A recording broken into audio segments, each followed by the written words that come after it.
Hey guys, welcome back to the channel. Today we are making KegLand's all grain brew kit, the Juice Bigalow Hazy IPA. In this video we'll go through what's included in the kit and how to make it. I'll post a link in the description below on how you can pick up this kit, and I'll also post a link in the description below for the BrewFather recipe. So in this kit you'll get 4.9 kilograms of pale malt, the Barrett Burston, 500 grams of the wheat malt Barrett Burston, and 250 grams Carapils Carafoam Wayman's. This kit also includes 100 grams of Mosaic for the 20-minute dry hop stand at 80 degrees, the 100 grams of Citra, and 100 grams of Mosaic. That's a total of 200 grams for the 2-day dry hop additions. We'll start by adding 21 liters to the boiler. Then we'll add 8.5 liters to the HLT, setting the strike temperature on the boiler to 70 degrees Celsius or 158 degrees Fahrenheit. Because I'm such a tight ass, I didn't pay KegLand the extra $1 to mill the grains. So I get out the mill and it's time to mill the grains. Pouring the grains into the mill here, I have my rollers set about a credit card width apart, and so far that's worked pretty well for me. That's a good crush. If you have any objections on how that looks, hit me up in the comments below because I'd love to know. Now if you know your water profile and you know the salts you want to add, now's the time to do it as the water's getting up to strike temperature. We've hit strike temperature, now it's time to drop that mash tun in. Dropping our temperature down to 65 degrees Celsius or 149 degrees Fahrenheit.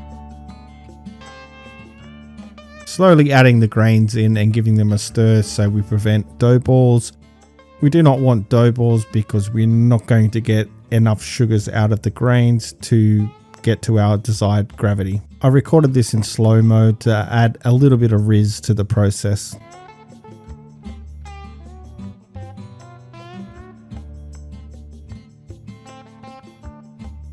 Connecting the recirculating arm now so we can recirculate the water from the bottom of the boiler to the top of those grains, and hopefully increasing the efficiency and getting more sugars out of those grains. For the mashing process, we're going to stir this every 15 minutes for 1 hour. At the 30-minute mark, I suggest turning the sparging water on.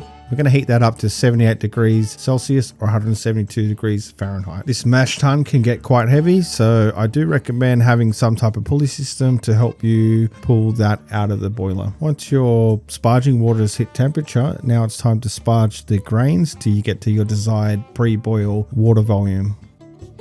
When you've reached your pre-boil water volume, time to lift out that mash tun and get rid of those spent grains. Setting our boiler to maximum temperature, and we're going to boil this for 60 minutes. Once we hit boiling temperature, now's a good time to throw in that hop spider. Time to take a pre-boil gravity reading. Again, this process is long and boring, so enjoy the slow-mo shots I took.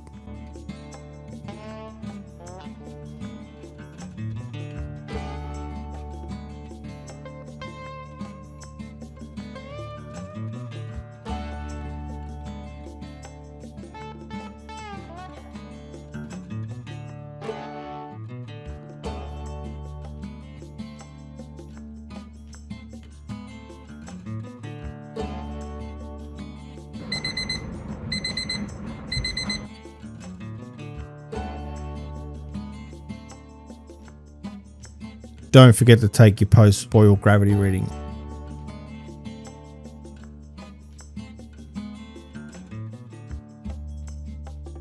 We'll let this wort cool down to 80 degrees Celsius or 176 degrees Fahrenheit before we add our hops in for our 20-minute hop stand.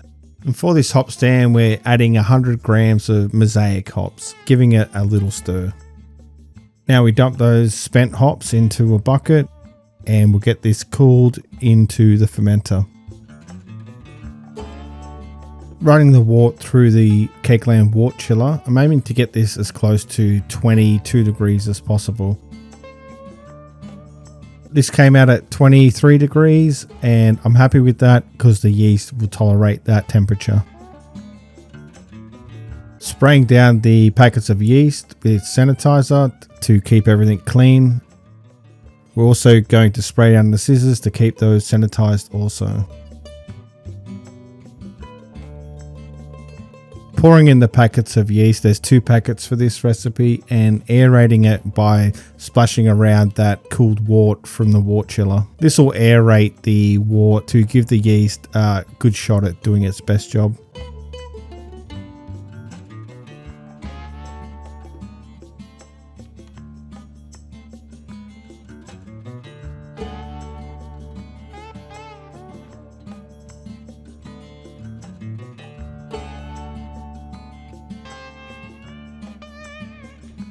I fell short in the final liquid amount that I was aiming for, so I had to add a little bit more liquid in there to get to the 21 liters that I was aiming for.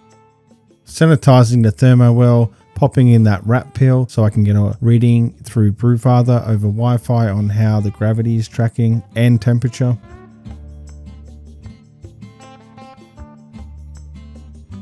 Giving the screw cap a bit of a sanitize.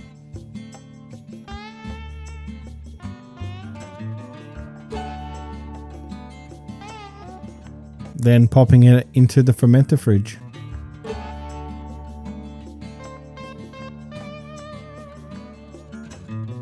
To be set at 20 degrees Celsius. After 5 days, we fermented down to a gravity of 1010. It's important to make sure everything that you put in or around here is heavily sanitized. To make life a little bit easier, I'm putting the 100 grams of Mosaic and 100 grams of Citra into a bucket. Popping off that spunding valve and releasing some of that CO2 from the pressure fermenter before I unscrew that cap and put in the hops.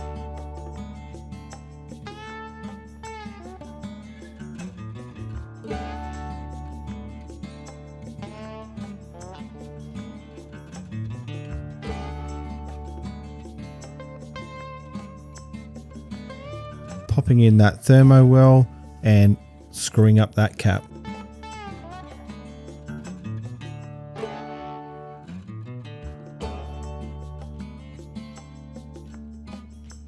Now 2 days later, it's time to get this beer into the keg. Popping that spunding valve off of the pressure fermenter. Setting the CO2 bottle to 1 bar and connecting it into the gas inlet on the pressure fermenter. Connecting the beer line from the pressure fermenter into the beer line into the keg. Now connecting the release valve into the gas line of the keg. The CO2 is running into the gas inlet of the pressure fermenter.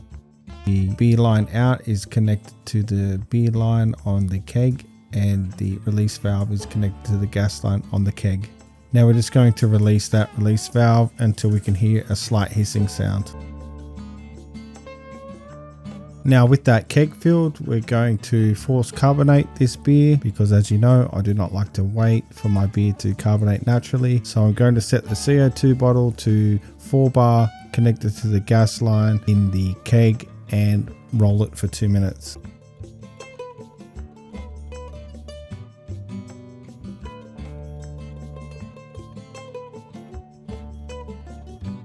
Once that's been carbonated, throw it into your kegerator, release a little bit of that gas out of the keg and connect up your lines. I always pour out about 500 mils just to make sure I get rid of any crap sitting at the bottom of that keg. Now it's time to pour our first glass of the KegLand all grain kit Juice Bigalow.